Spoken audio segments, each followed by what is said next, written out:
Update on a guy we've been following for a couple of years now. Ted Williams, the former homeless man with the golden voice. NBC's Stephanie Gosk recently caught up with him. Stephanie, good to see you. Good morning. Good morning, Matt. Well, we had a great chance to go out to Columbus, Ohio, and see what his life is like now and what his life used to be like. And the man with the golden voice says life has gotten better, but he admits he still has his fair share of struggles. It says he has the 2 years ago, this was Ted Williams' street corner. And in some ways, it still is. Hey, my brother, how you doing, man? Oh, Happy New Year.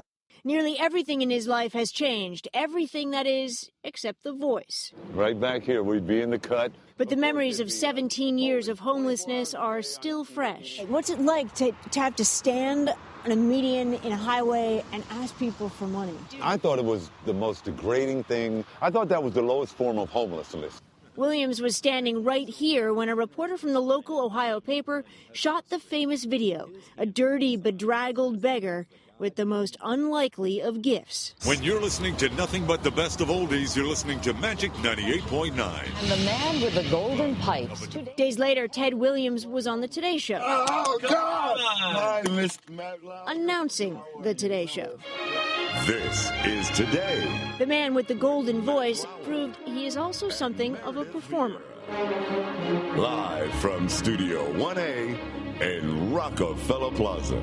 You don't just get it, Ted.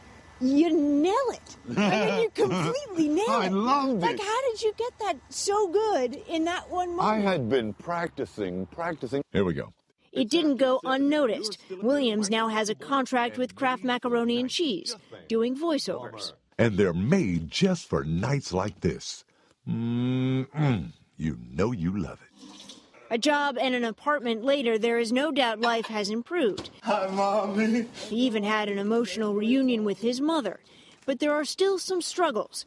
Relationships with his 7 children are strained, and Williams battles a dangerous demon, drug and alcohol addiction. Matt Lauer was very scared for me at one point. He mentioned on the air, Ted. A lot is happening very quickly. Yes. I lived over here. He says he's taking it a day at a time and focusing on the things that matter to him, like helping the homeless. Some people they really, really look at me with admiration, and they're like, God, if you can do it, I can do it. And I feel like, God, if I fail, what is that person going to do? Barry. Shouldering that responsibility, he says, keeps him on track and focused on what he does best.